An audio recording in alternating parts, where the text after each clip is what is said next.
ವಿಪಕ್ಷ ನಾಯಕ ಆರ್ ಅಶೋಕ್ ಮತ್ತು ಶಾಸಕ ಸುನೀಲ್ ಕುಮಾರ್ಗೆ ಬೆವರಿಳಿಸಿದ ಸಿಎಂ ಸಿದ್ದರಾಮಯ್ಯ. ನಿಮ್ಮಿಬ್ಬರಿಂದ ಇಂತಹ ಮಾತು ನಿರೀಕ್ಷೆ ಮಾಡಿರಲಿಲ್ಲ ಎಂದ ಸಿಎಂ ಸಿದ್ದರಾಮಯ್ಯ, ನಿಮ್ಮ ಪಕ್ಷದಲ್ಲಿ ಭಿನ್ನಾಭಿಪ್ರಾಯ ಇಲ್ವೇ? ಯತ್ನಾಳ್ ವಿಜೇಂದ್ರ ನಡುವೆ ಭಿನ್ನಾಭಿಪ್ರಾಯ ಇಲ್ವೇ? ನಿಮ್ಮಲ್ಲಿ ಭಿನ್ನಾಭಿಪ್ರಾಯ ಯಾವ ಮಟ್ಟಕ್ಕೆ ಹೋಗಿದೆ ಅದನ್ನು ನಾನು ಪ್ರಸ್ತಾಪ ಮಾಡುವುದಿಲ್ಲ ಎಂದ ಸಿಎಂ. ವಿಪಕ್ಷ ನಾಯಕ ಮತ್ತು ಕಾರ್ಕಳದ ಶಾಸಕ ಸುನೀಲ್ ಕುಮಾರ್ ಅವರ ವಿರುದ್ಧವೂ ಕೂಡ ನಿನ್ನೆ ಗುಡುಗಿದ್ದಾರೆ ಸಿಎಂ ಸಿದ್ದರಾಮಯ್ಯ. ನಿಮ್ಮಲ್ಲೇ ಬಹುದೊಡ್ಡ ಲೋಪಗಳನ್ನು ಇಟ್ಟುಕೊಂಡು ಕಾಂಗ್ರೆಸ್ ಬಗ್ಗೆ ಮಾತನಾಡ್ತೀರಾ ಅಂತ ಹೇಳಿ ತರಾಟೆಗೆ ತೆಗೆದುಕೊಂಡಿದ್ದಾರೆ. ಬಿಜೆಪಿಯಲ್ಲಿ ಒಳಜಗಳ ಎನ್ನುವಂತಹದ್ದು ಊರುಬಾಗ್ಲಾಗಿದೆ. ಅಶೋಕ್ ಮತ್ತು ಸುನೀಲ್ ಕುಮಾರ್ಗೆ ಬೆವರಿಳಿಸಿದ ಸಿಎಂ ಸಿದ್ದರಾಮಯ್ಯ, ನಿಮ್ಮಲ್ಲಿ ಭಿನ್ನಾಭಿಪ್ರಾಯಗಳಿಲ್ವಾ? ನಮ್ಮ ಬಗ್ಗೆ ಮಾತನಾಡ್ತೀರಿ ನೀವು, ನಿಮ್ಮಲ್ಲಿ ಭಿನ್ನಾಭಿಪ್ರಾಯಗಳಿಲ್ವಾ? ಯತ್ನಾಳ್ ವಿರುದ್ಧ ಬಿವೈ ವಿಜೇಂದ್ರ ಸಮರ, ಬಿವೈ ವಿಜೇಂದ್ರರ ವಿರುದ್ಧ ಯತ್ನಾಳ್ ಸಮರ, ಯತ್ನಾಳ್ ಬಣದಲ್ಲಿ ಒಂದಷ್ಟು ಪ್ರಮುಖರು, ಆ ಪ್ರಮುಖರಲ್ಲಿ ಸಂಸದರು ಇದ್ದಾರೆ, ಆ ಪ್ರಮುಖರಲ್ಲಿ ಶಾಸಕರು ಇದ್ದಾರೆ.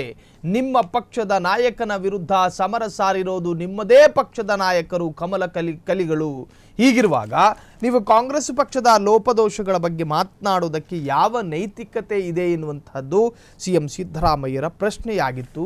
ಸೊ ಈಗ ಅದರಲ್ಲೂ ಕೂಡ ನಿಮ್ಮಲ್ಲಿರ್ತಕ್ಕಂತಹ ಭಿನ್ನಾಭಿಪ್ರಾಯ ಯಾವ ಮಟ್ಟಕ್ಕೆ ಹೋಗಿದೆ ಅಂದರೆ ಅದನ್ನು ನಾನು ಪ್ರಸ್ತಾಪ ಮಾಡೋದಿಲ್ಲ ಅಂತ ಹೇಳಿಯೂ ಕೂಡ ಸಿಎಂ ಸಿದ್ದರಾಮಯ್ಯ ಆರ್ ಅಶೋಕ್ ವಿರುದ್ಧ ಸಮರ ಸಾರಿದ್ದಾರೆ. ಹಾಗಾದರೆ ಅಲ್ಲಿ ಏನೇನು ನಡೀತೋ ಆ ಬಗ್ಗೆ ಒಂದಷ್ಟು ಅಪ್ಡೇಟ್ಸ್ಗಳನ್ನು ನಾವು ಗಮನಿಸೋದಾದರೆ, ಕರಿಮಣಿ ಮಾಲೀಕ ಯಾರು ಎಂದು ಕಾಲೆಳೆದ ಆರ್ ಅಶೋಕ್.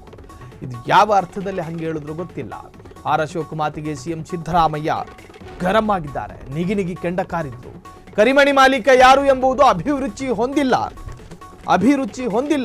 ಕೀಳು ಅಭಿರುಚಿ, ಹೀನ ಮಾತು ಎಂದು ಸಿದ್ದರಾಮಯ್ಯ ತರಾಟೆಗೆ ತೆಗೆದುಕೊಂಡರು. ಅಧಿಕಾರ ಜನರ ಕಲ್ಯಾಣಕ್ಕೆ ಬಳಕೆಯಾಗಬೇಕು, ಈ ತರ ಮಾಡೋದಕ್ಕಲ್ಲ. ಸಿಎಂ ಸಿದ್ದರಾಮಯ್ಯ ಮಾತಿಗೆ ವಿರೋಧ ಪಕ್ಷ ಗಪ್ ಚುಪ್ಪಾಗಿತ್ತು, ತುಟಿಕ್ ಪಿಟ್ಟಿಕ್ ಮಾತನಾಡಿಲ್ಲ. ಕರಿಮಣಿ ಮಾಲೀಕ ಯಾರು ಎಂದು ಕಾಲೆಳೆದಿದ್ದಂತಹ ಆರ್ ಅಶೋಕ್ ವಿರುದ್ಧ ಸಿಎಂ ಸಿದ್ದರಾಮಯ್ಯ ಗುಟುರು ಹಾಕಿದ್ದಾರೆ. ಆರ್ ಅಶೋಕ್ ಮಾತಿಗೆ ಸಿಎಂ ಸಿದ್ದರಾಮಯ್ಯ ಗರಂ ಆಗಿದ್ರು. ಕರಿಮಣಿ ಮಾಲೀಕ ಯಾರು ಎಂಬುದು ಅಭಿರುಚಿ ಹೊಂದಿಲ್ಲ, ಸೊ ಆ ಬಗ್ಗೆ ಕೀಳು ಮಟ್ಟದಲ್ಲಿ ಮಾತನಾಡೋದಕ್ಕೆ ಹೋಗಬೇಡಿ. ಅಧಿಕಾರ ಜನರ ಕಲ್ಯಾಣಕ್ಕೆ ಬಳಕೆಯಾಗಬೇಕೇ ಹೊರತು ಮತ್ತೊಂದಿಕ್ಕಲ್ಲ. ಸಿಎಂ ಸಿದ್ದರಾಮಯ್ಯ ಮಾತಿಗೆ ವಿರೋಧ ಪಕ್ಷ ಗಪ್ಚುಪ್ಪಾಗಿತ್ತು. ಸಿಎಂ ಸಿದ್ದರಾಮಯ್ಯ ಆರ್ ಅಶೋಕ್ ಒಳಗೊಂಡು ಸಾಕಷ್ಟು ನಾಯಕರನ್ನು ತರಾಟೆಗೆ ತೆಗೆದುಕೊಂಡ್ರು ಈ ವಿಚಾರದಲ್ಲಿ.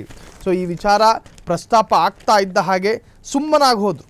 ಅಲ್ಲಿರ್ತಕ್ಕಂತಹ ಬಿಜೆಪಿ ನಾಯಕರು ಕೂಡ ಸುಮ್ಮನಾಗಿ ಹೋದರು. ಜೊತೆಗೆ ಒಬ್ಬರ ಹಿಂದೆ ಒಬ್ಬರು ಬಿಜೆಪಿ ನಾಯಕರು ಸಿಎಂ ಸಿದ್ದರಾಮಯ್ಯರನ್ನು ಒಂದರ್ಥದಲ್ಲಿ ಸಿಲುಕಿಸುವಂಥ ಪ್ರಯತ್ನಗಳು ಕೂಡ ಆಯಿತು, ಮಾತಿನಲ್ಲಿ ಕಟ್ಟಿ ಹಾಕುವಂಥ ಪ್ರಯತ್ನಗಳು ಕೂಡ ನಡೆಯಿತು. ಆದರೆ ಸಿಎಂ ಸಿದ್ದರಾಮಯ್ಯ ಮಾತ್ರ ತನ್ನ ನಿಲುವು ಮತ್ತು ತನ್ನ ನಿರ್ಧಾರಗಳನ್ನು ಸಮರ್ಥನೆ ಮಾಡಿಕೊಂಡೇ ಬಿಜೆಪಿ ನಾಯಕರನ್ನು ಮಣಿಸುವಂಥ ಪ್ರಯತ್ನ ಮಾಡಿದರು.